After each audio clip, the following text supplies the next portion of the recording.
Today, we're going to recap our trading recap for Nasdaq and Bitcoin. Bitcoin ended up being a green day where Nasdaq ended up being a red day. And I'm so sick of these red days. I cannot wait to be profitable.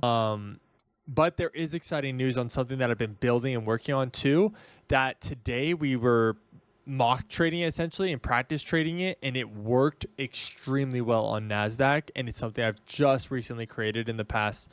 It took me about a month to create this, and I'm pretty excited about it. So let's get into the video. Let's talk about all the trades we took today and how it actually ended up performing.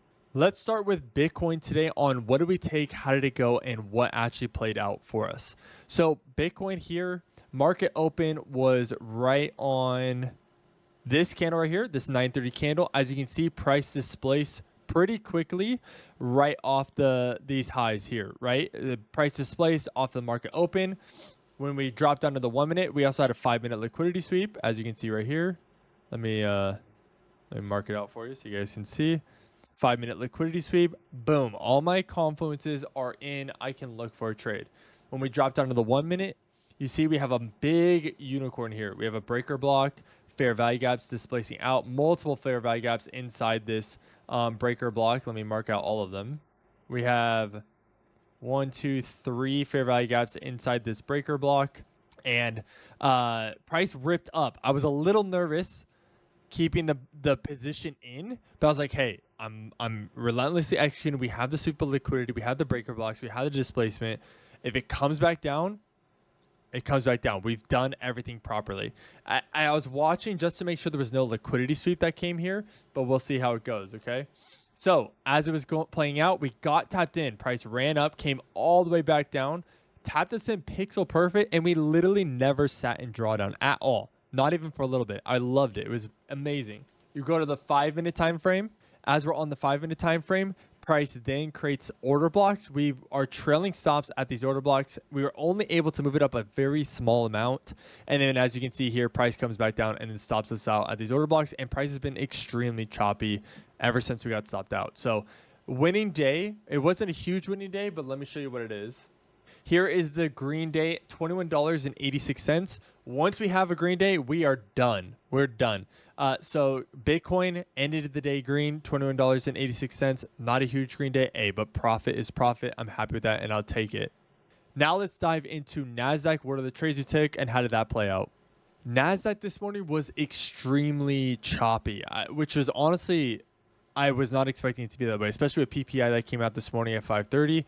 I was expecting actually some really good momentum and really good moves today on the charts, and it was just not that at all. But price displaced on the highs here at market open. Massive move. I waited for the 5-minute kind of opening range to kind of form. Then I wanted to see a sweep of liquidity. As you can see on the 1 minute, this is the first trade we took, this short here. 1 minute had a sweep of liquidity at this high, and if you go down to the 5-minute also had a sweep of liquidity, came up, pushed above these highs, and then wicked off. So I got my confirmation of a liquidity sweep there. We got a breaker block and unicorn that formed, and I was targeting London low. Price tapped us in, and then literally only sat in drawdown, and then went to our stop loss. We actually closed a little early because we got a bullish unicorn that formed here, and then price ran up. Then we got another 1 minute liquidity sweep here. And if you go to the 5-minute, the 5-minute at that time did create a liquidity sweep, big wick off these highs, and tapped into a 5-minute fair value gap. So I was like, okay, this might be the short we're looking for, especially now that it's respecting this fair value gap, and swept this high and didn't close above it. I went down to the 1 minute. 1 minute failed to displace these highs, swept the liquidity, displaced off of it, leaving us a fair value gap and a breaker block. I put in my order at that limit. Price tapped us in and then immediately went to stop loss. It was very frustrating. I was like, what am I doing wrong here? Like, which in hindsight, I didn't do anything wrong. It just instead did this and chopped.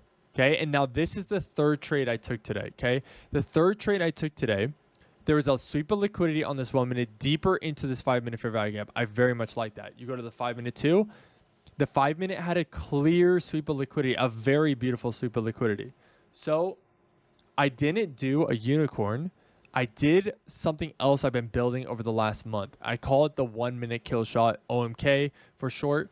and it's been amazing. I took a very, very small position here because it's still in the process of me building it out. I'm still back testing it, but I wanted to take a stab at it. And what it is a liquidity sweep here, an obvious clear liquidity sweep, and then the first inversion to the side of that liquidity sweep, right? So there's a short liquidity sweep example. We wait for the first bearish inverse fair value gap. Limit order goes at the bottom of that inverse fair value gap. Stop loss is 10 points. First TP is 20 points. And boom, as you can see, it almost stopped us out a couple times. It got very close in drawdown, and then boom, right down to our 20 points. And then actually even further, I only put one contract on because I wanted to take a very low risk trade, just because I'm still testing it out. It hit, and then went even further. So you would actually be still really, really up on this trade.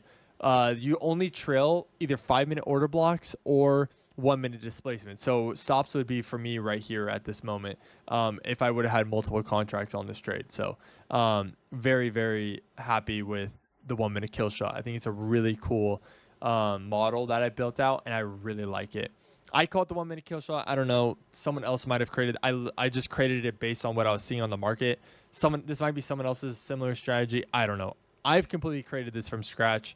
I'm calling it the 1-minute kill shot because that's a sick name, and I'm excited to start implementing it into the trade. I'm gonna do more back testing today and see how it plays out. So, all right, that is Nasdaq. Nasdaq, we had a pretty rough day. Another red day, and I'm just like, oh man. Here's our P&L for Nasdaq this morning across all of our accounts. We lost $9,246.18. Big bummer. I'm so frustrated. I'm not frustrated within the model or anything. I'm just frustrated in losing, man. I hate losing. I hate it so much. And hopefully we can turn this ship around and stop, taking losses. All right, everyone. That is the recap from our trades on Bitcoin and Nasdaq. So hopefully we can start turning this ship around in September and, yeah, making things better. But thank you everyone for watching. If you can, like, subscribe, leave a comment down below. Roast me for taking losses. I don't care. Engage with this video. It means the world to me. But if you guys would like to follow me on Twitch or Kick, I live stream every single morning at 6:30 a.m. Pacific Standard Time at market open. So if you want to trade with me live, come trade with me live. It sucks even showcasing these losses, but I'm taking you guys along the journey. So hopefully we can get these accounts green and better. But I'm working my butt off. It's not an if but when of when we become profitable, but I'm excited about it. So we'll see how it goes. All right, everyone. I'll see you tomorrow morning at market open.